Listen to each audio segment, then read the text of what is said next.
I'm sorry not to see Don Carlo with us this morning. He has been nagging me since the beginning of Christmas to talk about the three wise men. Una persona ha querido del principio de la temporada de Navidad que yo predico acerca de los tres sabios, pero él no está aquí.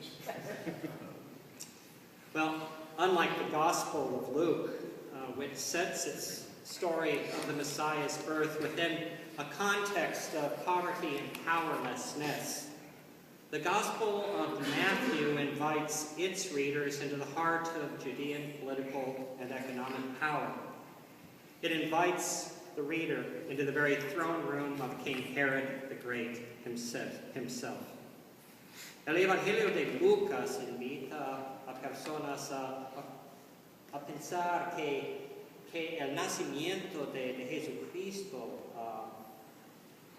pasa en medio de pobreza y de una comunidad sin poder. Pero el Evangelio de Mateo nos invita a pensar que hay personas muy ricas y muy poderosas que quieren saber acerca del nacimiento de Jesucristo. Y en medio de esta historia en Mateo, nosotros nos encontramos en el palacio del rey Herodes, sí mismo. In Matthew, we're told the story of sages who come from a distant land to visit King Herod's court. They are wise and learned folk from beyond the eastern edge of the Roman Empire who watch and who interpret the movements of stars and planets in an effort to discern the meaning and significance of events taking place on earth. Matthew tells us that these wise ones have seen a star, a brand new star shining on the western horizon, and somehow they know that this star heralds a birth of monumental importance. A new king has been born to the Jews who will change the course of human history and bring hope to the peoples of this world. We're not told how they know this, how they come to discern that the star foretells the birth of Israel's Messiah. Apparently, there are trade secrets that even the wise will not divulge. But for our purposes, that's okay. How they read the stars is of little relevance at all to Matthew's telling of this story. What is important to Matthew is that these foreign sages have seen and believed what those who lived nearby could not. They have discerned that God is doing a new thing in the world, and they have responded with faith. Faith so profound that it propels them to travel far from the comfort and safety of their homes to take part in this new thing that God is just now beginning. Mateo nos dice una historia de sabios que viene de un país muy, muy, muy lejos. Ellos son sabios que miran a las estrellas para discernir qué Dios va a hacer con nuestro mundo. Y ellos han visto una nueva estrella en el oeste, una estrella que significa que un rey ha sido nacido en Judea. Un rey de los judíos ha sido nacido. Nosotros no sabemos cómo ellos saben esto, pero no es importante, porque lo que es importante en la historia de Mateo es simplemente esto, que personas muy lejas saben lo que personas muy cercas no saben. Que Dios está haciendo algo nuevo en nuestro mundo. Y los sabios tienen suficiente fe de viajar de una tierra lejos, una tierra lejos a Jerusalén para encontrar este rey. Of course, even the smartest of sages cannot be completely right all of the time. And it's true, certainly, that miraculous stars are not very good as global positioning systems. And so the wise men can perhaps be forgiven for missing their mark by several miles and ending up in Jerusalem rather than Bethlehem. They assume what most of us would also assume under similar circumstances, namely that the best place to find a newborn king will always be in the capital, and most likely in a king's palace. It seems eminently reasonable to suppose that a royal child whose birth is announced by a star will in fact be the son of a reigning monarch. And so Jerusalem makes sense as the sage's destination. This ancient capital of Israel and Judah is the home of King Herod, Judah's ruthless and savvy monarch whose capacity for clinging to political power and economic power is legendary, whose capacity for doing so happens whatever the cost. King Herod is willing to pay.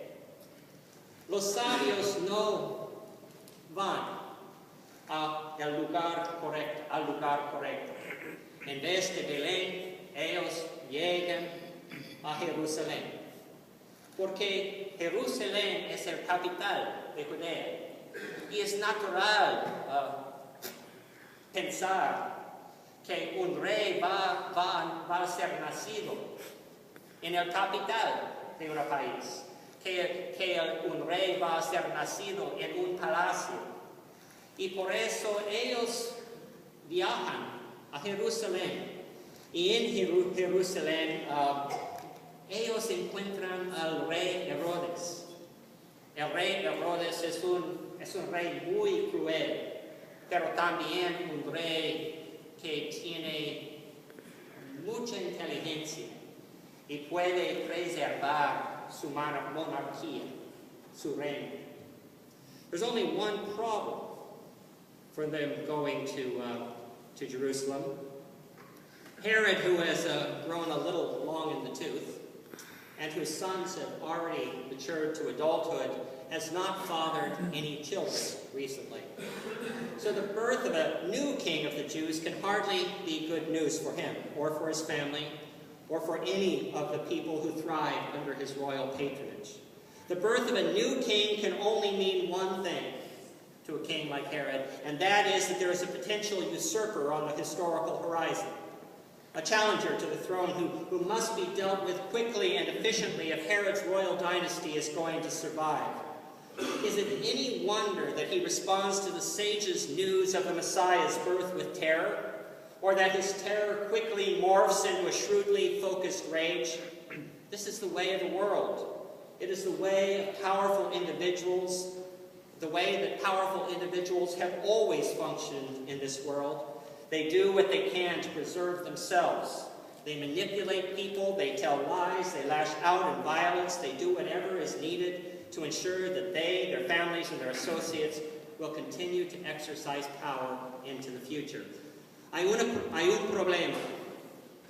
Herodes no tiene un hijo nuevo. Sus hijos son adultos. Y por eso Herodes tiene mucho miedo cuando él oye que hay un nuevo rey en Judea.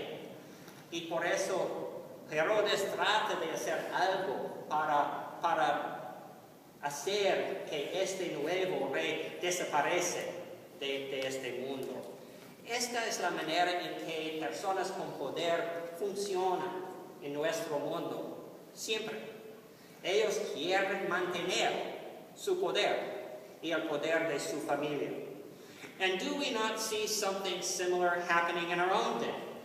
As, for example, President Bashar al-Assad of Syria responds with bewilderingly savage violence against the rebels who are struggling to topple his regime. He seems willing to kill anyone and destroy anything to ensure that he retains his position at the top of Syria's political power structure. And he's hardly unique in his efforts.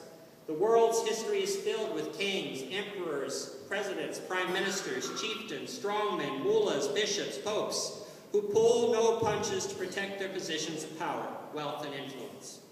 Lord Acton may have taught us that power corrupts and absolute power corrupts absolutely, but he did not teach us the whole lesson. For it's also true that those who have been corrupted by power cling to power with every bit of strength that they can muster. There seems to be no atrocity, no obscenity to which the corrupt possessors of power will not resort when they feel themselves challenged, threatened, or attacked. Even in our own country, otherwise honorable women and men tell lies, they speak slanders, they make threats, and they offer bribes to obtain and retain the positions of power that have been established by our purportedly democratic institutions. I call your attention to the last presidential election and all the money that was spent in it as evidence of this fact. El problema con las personas con poder es que cuando una persona tiene poder, la persona no quiere perder este poder. Y por eso él va a hacer lo que necesita hacer para mantener su poder. Y él puede usar violencia, él puede decir mentiras, él puede ofrecer dinero a otras personas, él puede decir cosas malas acerca de otras personas. Los políticos, las personas con poder pueden hacer mucho para mantener su poder. And given the fact that powerful women and men instinctively strive to retain themselves in power, we ought not to be too surprised to learn that King Herod of Judea makes plans to rid himself of an unwanted pretender to his throne. Neither should we be shocked to learn that he lies to the foreign sages in an effort to manipulate them into giving him assistance. Go, he says in a very pious way, go and search diligently for the child, and when you have found him, bring me word so that I may also go and pay him homage. You know as well as I do that Herod had no intention of paying homage to that little baby. Herod only had murderous intents in his mind. We understand from the beginning that Herod is up to no good. We recognize that his real intention is to kill that baby boy, but we can only wonder how long it takes for the sages to reach the same conclusion. How wise are they really? After all, they've gone to Herod expecting his honest help and cooperation in their quest. It is as if they do not understand just how dangerous it is to speak to a reigning monarch about a potential threat to his dynasty's longevity. And so they do Rodney King one better. Rather than whining the desperately hopeless question, can't we all just get along? The sages seem to assume that getting along is actually at the top of Herod's agenda. They naively believe that he will be thrilled to learn that the Bible's messianic prophecies have been realized and that the people's hopes have been fulfilled. The cost of their naivete, at least according to Matthew, will be the exile of Jesus and his family and the merciless slaughter of all the little children 2 years old and younger who live with their families in and around Bethlehem. O wise men, how wise are you really? Can you not recognize the peril that your ill-considered words are bringing to the poor and powerless people who live under the perpetual threat of Herod's ruthless and vicious cruelty? Nosotros sabemos que Herodes no quieren adorar a Jesucristo. Herodes quiere asesinar a Jesucristo, sí. Porque él no quiere que Jesucristo va a ser el rey de Judea. Él no quiere que Jesucristo va a estar el rey de nada. Y por eso él quiere él espera que Jesucristo va a desaparecer del país. Y los sabios ayudan a Herodes un poquito, porque los sabios dicen a Herodes que hay un nuevo rey. ¿Sí? Y cuando ellos dicen a Herodes que hay un nuevo rey, ellos piensan que Herodes va a ayudarles a descubrir a Jesucristo, pero la realidad es que a pesar de sus motivos, el motivo de Herodes va a resultar en las muertes de muchos niños. Cada niño en Belén, con menos de dos años de edad, y también el exilio de María, José y Jesús. Herodes es un rey muy cruel. And so, not knowing that they are the king's stooges in a horrible crusade, the wise men set out from Jerusalem on a journey to Bethlehem. They no longer follow the star alone, rather they follow the star and the words of Scripture that have been provided for them by the Jewish priests and scribes who serve the Jerusalem temple. And you, Bethlehem, in the land of Judah, are by no means least among the rulers of Judah, for from you shall come a ruler who is to shepherd my people Israel. Scripture focuses and clarifies the message of the star. The king they seek will not be living in a king's palace. He will not be found at the center of ancient Judah's institutions of wealth and power.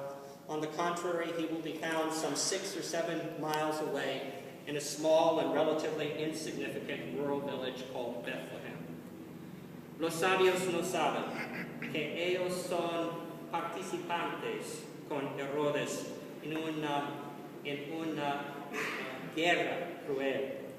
Los sabios van a Belén, pero ellos no siguen una estrella solo.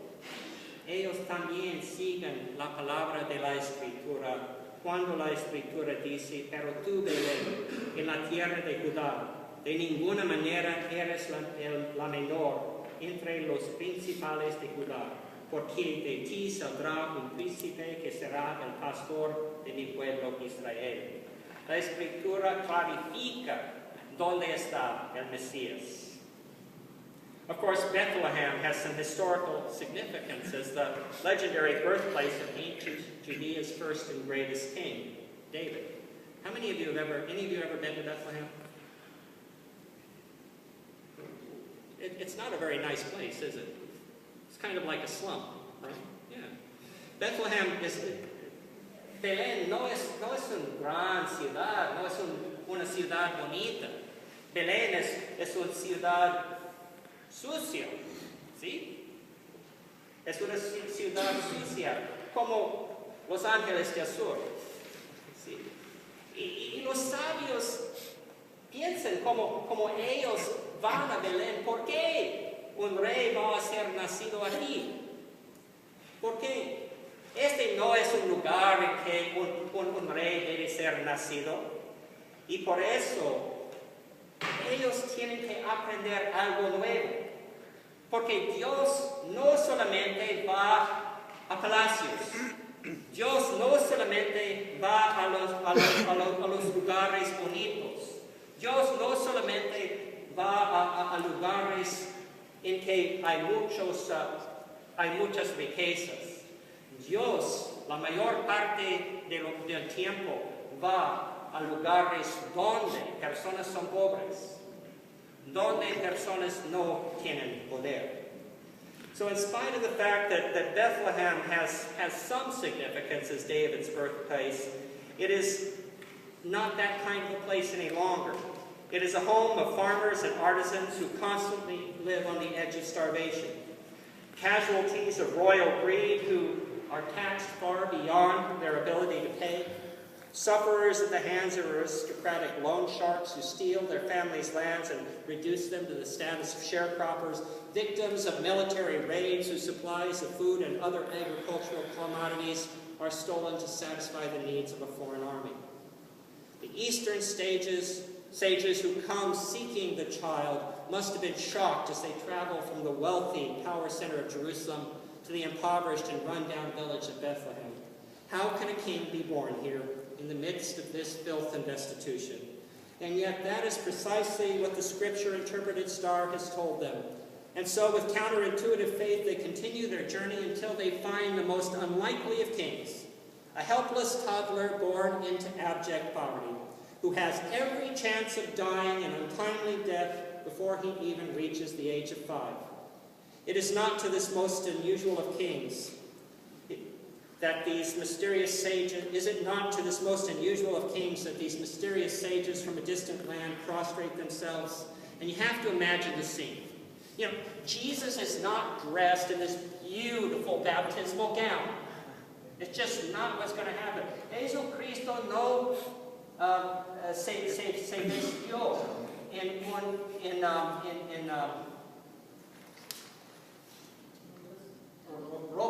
ropa buena. Jesucristo está desnuda.